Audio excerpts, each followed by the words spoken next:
बच्चों, online classes में एक बार फिर से आपका स्वागत है। आशा करती हूँ आप सभी अपने घर पर सुरक्षित होंगे और स्वस्थ होंगे। बच्चों, पिछले वीडियो में हमने वर्ण श के विषय में विस्तृत जानकारी ली थी। आज हम र के विभिन्न रूपों के विषय में जानकारी लेंगे। तो बच्चों देखिए, र के दो रूप होते हैं। एक पहला है रेफ। रेफ जो है वो वर्ण के सिर पर लगता है, यानी कि शिरोरेखा के ऊपर लगता है। इसका उच्चारण वर्ण से पूर्व और आधा होता है। जैसे हम कुछ शब्द लेते हैं, इसका हम विच्छेद कर देते हैं। देखिए, इससे हमको अच्छे से समझ में आ जाएगा। जैसे हमने एक शब्द लिया गर्म, तो गर्म का विच्छेद अगर करेंगे हम, ग आधा और जन अ मिलाता है तो वो पूरा होता है। ये अपने पिछली कक्षाओं में पढ़ा होगा कि कोई भी व्यंजन स्वर के बिना अधूरा रहता है। तो ग और अ मिलके ग बना, फिर र आधा और म और अ मिलके बना म, तो ग र म। इसका उच्चारण आधा होगा तो ये बन गया गर्भ। अब एक और हम शब्द लेते हैं सूर्य। देखिए, सौ में उ की मात्रा सु और र आधा, य और अ मिलके बना य, तो सूर्य बन गया। ये रेफ की मात्रा इसके ऊपर लग जाएगी, य के ऊपर, यानी कि ये हो जाएगा सूर्य। ठीक है। एक हमने ऐसा वर्ण लिया है, शब्द लिया है, जिसमें देखिए ये आधा अक्षर है, तो वो आधा, य आधा, फिर उसको अ पूरा कर रहा है, और र, फिर आधा र और थ और अ मिलके बना थ, तो ये बन गया व्यर्थ। आधा व, य और रेफ और थ मिलके बन गया व्यर्थ। अब बच्चों, ये एक ऐसा शब्द है, आशीर्वाद एक ऐसा शब्द है जिसको ज्यादातर लोग गलत लिखते हैं, गलत ही उच्चारित करते हैं। तो हमने एक ये शब्द लिया है। देखिए, आ तो श में बड़ी की मात्रा मिलके बना शी, और र आधा, व और आ मिलके बना वा, द और अ मिलके बना द, तो ये बन गया आशीर्वाद। तो ये वा से पहले आया और व के सिर पर लग जाता है, शिरोरेखा के ऊपर। इसे हम पढ़ेंगे आशीर्वाद। जबकि ज्यादातर लोग लिखते हैं, बोलते हैं आशीर्वाद और लिखते हैं आशीर्वाद, जो कि गलत है और ये सही है। अब हम अभ्यास के लिए कुछ शब्द ले लेते हैं। देखिए, जैसे है धैर्य, आदर्श, शर्म, कार्ड, दर्पण, मूर्ख, सर्वधर्म, शरबत, विद्यार्थी, पूर्ण और चूर्ण। आप इन शब्दों को अगर बार बार उच्चारित करेंगे तो आपको रेफ की मात्रा अच्छे से आ जाएगी। अब हम चलते हैं आगे। देखिए, ये है पदेन र। पदेन र में, पदेन यानी कि समझ में आ रहा है पैर, पद मीन्स पैर, तो ये वर्ण के पैर पे लगती है। आप देख रहे होंगे कि इसमें दो प्रकार की मात्राएं लगाई गई हैं, है ना। तो ये वर्णों के अक्षरों की बनावट की वजह से ऐसी लगाई जाती हैं। इसका उच्चारण वर्ण के बाद होता है। जैसे हमने देखा कि रेफ का उच्चारण वर्ण से पूर्व होता है और आधा होता है, लेकिन जो पदेन र है उसका उच्चारण वर्ण के बाद और पूरा होता है।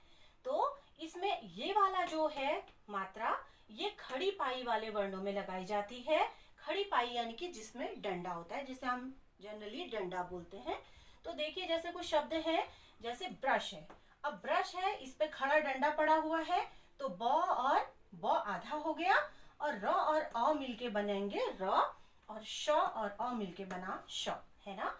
तो इसमें वर्ण जो है वो आधा हो जाता है और र पूरा उच्चारित होता है, उसका पूरी आवाज आती है ब्रश। ये देखिए, ब आधा, र और श। अब इसको हम ऐसे भी समझ सकते हैं। देखिए, ब लिखा, ब के खड़ी पाई है, तो ये ब्रश का जो मात्रा है यहाँ आ जाएगी और ये बन जाएगा ब्रश, जैसे कि यहाँ लिखा हुआ है। ऐसे एक शब्द और लेते हैं, जैसे है ग्रह। तो ग आधा हो गया और र और अ मिलके बनाएंगे र, फिर ह और अ मिलके बनाएंगे ह, ये बन गया ग र ह। तो ग का आधा उच्चारण होना है, तो इसलिए बन गया ग्रह। इसको हम ऐसे भी समझेंगे। देखिए, ये ग और ये खड़ी पाई है ग में, तो ये इसकी पदेन की मात्रा इसके पैर पर आ जाएगी और ह मिलके बन जाएगा ग्रह। तो अब ये तो हो गया खड़ी पाई वाले। अब दूसरा है गोल पैंदी वाले वर्णों में प्रयोग। तो हमारी हिंदी वर्णमाला में बच्चों गोल पैंदी वाले वर्ण जैसे हैं ट, ठ, ड, ढ, इनकी नीचे से तली गोल होती है, जैसे आप देख रहे हैं ये। तो इनमें ये मात्रा लगाई जाती है ऐसी वाली, क्योंकि इनमें खड़ी पारी नहीं होती है। तो अब देखिए कुछ शब्द हम लेते हैं, जैसे ट्रक। ट आधा हो गया, क्योंकि वो वर्ण अधूरा इसमें होता है जो इस वर्ण पे लगता है, और र का पूरा उच्चारण होता है, इसलिए ये हो गया ट। और र और अ मिलके बनाएंगे र, और क और अ मिलके बनाएंगे क, तो बन गया ट्रक। देखिए ट आधा, र और क पूरा मिलके बन गया ट्रक। इसको हम ऐसे भी समझेंगे, देखिए ट और ये र क ट्रक हो गया। एक शब्द और लेते हैं ड्रम। ये इंग्लिश का वर्ड है, तो हम लोग बाइलिंगुअल लिखते भी हैं और बोलते भी हैं, इसलिए शब्द लिया है। देखिए क्या बन गया, ड आधा, र को अ ने पूरा किया तो र बन गया, और म को अ ने पूरा किया तो म बन गया। ये बन गया ड्रम। ड आधा, र पूरा और म आधा, ड्रम, है ना। इसको हम ऐसे भी लिख सकते हैं, देखिए ड र म, ड र म मिल के बन जाएगा ड्रम। अब देखिए बच्चों, हम कुछ शब्दों का अभ्यास करेंगे जिससे हम पदेन र को अच्छे से उच्चारित कर सकेंगे और लिख सकेंगे और समझ सकेंगे। देखिए प्रथम, इसकी खड़ी पाई वाली है तो इसके पैर पर लगा हुआ है। राष्ट्र गोल पैंदी वाला है तो नीचे उसके पैंदी में लगा है। ग्रहण, रौद्र, वक्र, प्रभात, प्रशंसा, चक्र, प्रणाम। अब देखिए बच्चों, मैंने यहाँ कुछ और शब्द भी लिखे हैं, जैसे ड्रामा, फ्रॉक, ड्रोन और ड्रीम। ये ऐसे शब्द हैं जो इंग्लिश में यूज होते हैं, लेकिन हम बाइलिंगुअल जब बोलते हैं या लिखते हैं तो इन शब्दों का प्रयोग हम हिंदी में भी करते हैं, तो हिंदी में इन्हें ऐसे लिखा जाता है। तो बच्चों, ये है पदेन र, जिसके बारे में आपको मैंने जानकारी दी। आप बार बार इसके शब्दों का अगर बार बार उच्चारित करेंगे इनको और लिखेंगे, तो अभ्यास करने से आपको पदेन र और ये रेफ की दोनों की मात्राएं अच्छे से समझ में आ जाएंगी। बच्चों देखो, इसको रेफ और पदेन र, इनकी दोनों की मात्राओं को समझने के लिए इन दो लाइनों में आप इसको अच्छे से समझ सकते हो, अगर आप इन दो लाइनों को अच्छे से याद कर लोगे। देखिए, आधा हो तो सिर चढ़ जाए, आधा हो तो सिर चढ़ जाए, पूरा हो तो टांग अड़ाए। ये देखिए पूरा है तो ये टांग पर लग रहा है, तो आपको सिर्फ दो लाइन याद रखनी है। आधा हो तो सिर चढ़ जाए, पूरा हो तो टांग अड़ाए। बच्चों, अब तो आप रेफ और पदेन र की मात्राओं में कभी गड़बड़ी नहीं करेंगे, पहचान लेंगे ना। आधा हो तो सिर चढ़ जाए, पूरा हो तो टांग अड़ाए।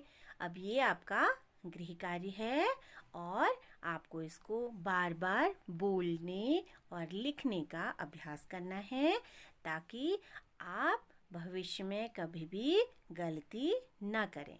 अब हम मिलेंगे अपने नेक्स्ट वीडियो में, तब तक आप लोग अपना ध्यान रखिए, खूब मेहनत कीजिए और आगे बढ़िए। Bye bye.